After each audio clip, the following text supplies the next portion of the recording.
Welcome to this explainer. Today we're going to demystify the massive living ecosystem of the railroad.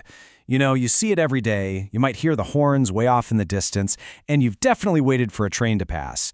But you might not fully understand the incredibly intricate mechanics and human coordination happening right in front of you.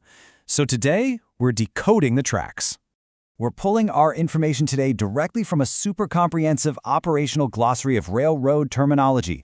But don't worry, we're not just going to sit here and read you a dry list of terms. We're taking this source material and transforming it into a really dynamic look at how this entire system works together, piece by piece and roll by roll. Here's our blueprint for building this system from the ground up. We'll start with the physical tracks in the foundation, meet the crew in the brains, check out passenger and freight equipment in all aboard and heavy lifting, and then finally we'll zoom way out to look at train types in the big picture. Okay, Section 1, the foundation. Let's dive right in by looking at the literal skeleton of this living machine. Because without a rock-solid infrastructure to guide the massive weight of these trains, well, nothing else really matters. It all starts right here. A railroad tie isn't just some old piece of wood rotting in the dirt. It's an absolutely critical anchor. Whether they're made of wood, concrete, or steel, these heavy rectangular beams are laid perpendicular to the rails.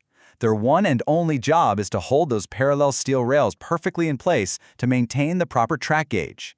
Basically, if these fail, the train literally goes off the rails. Next up is the communication network. You've probably seen these lights alongside the tracks, right? Well, signals are visual devices like lights or semaphores, and they're supported by signal masts, which are just vertical poles designed to keep those lights up at a clear height for the engineers. They aren't just traffic lights, though. They convey crucial movement authority and safety instructions directly to the crews. And where this steel skeleton meets our everyday lives is the grade crossing. This is an intersection where a rail track crosses a street, a highway, or even a pedestrian walkway at the exact same level. Because the track and the road share the exact same physical space, it is a highly critical and potentially dangerous intersection where the railroad interacts directly with us. So, with our physical foundation laid down, the ties, the signals, the crossings, we've got to ask the human question. Who are the brains actually operating this incredible logistical network? That brings us to Section 2, the brains. It takes a highly coordinated team of certified specialists to keep this nervous system firing smoothly and safely. Let's meet the crew. I love this part because it totally busts a massive public misconception. When most people think of who's in charge of a train, they picture the engineer, right? And sure, the engineer is the certified operator controlling the engine and managing the speed they're driving. But they are not the boss. The conductor is actually the supervisor in overall charge of the train. They manage operational safety, track authority, and passenger service. The conductor is the one calling the shots. Backing up that leadership duo are two really distinct roles. You've got assistant conductors on passenger trains who are helping out with ticket verification, door operation, and safety. And then you have the trainmen. These are the folks managing the really gritty ground operations. They're out there in the elements, coupling and uncoupling cars, throwing track switches, and securing handbrakes. Let's pull away from the train itself for a second and look at the macro level. The true air traffic controller of this whole ecosystem is the dispatcher. This person isn't even on a train. They're in a central office. The dispatcher manages, monitors, and directs all train movements across assigned territories. They are orchestrating the big picture to make sure two trains don't end up on the same track at the same time. Meanwhile, down on a more localized level, you have the yardmaster. They essentially rule the rail yard.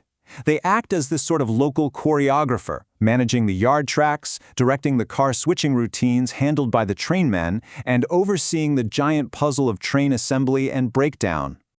Okay, we've got the infrastructure, we've got the people. Now let's pull from the next section of our source material and bring in the muscle and blood of the railroad, the specialized equipment.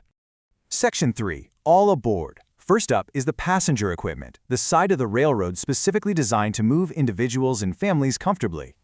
A standard passenger setup starts with the locomotive, which is that self-propelled vehicle providing all the mechanical pushing or pulling power.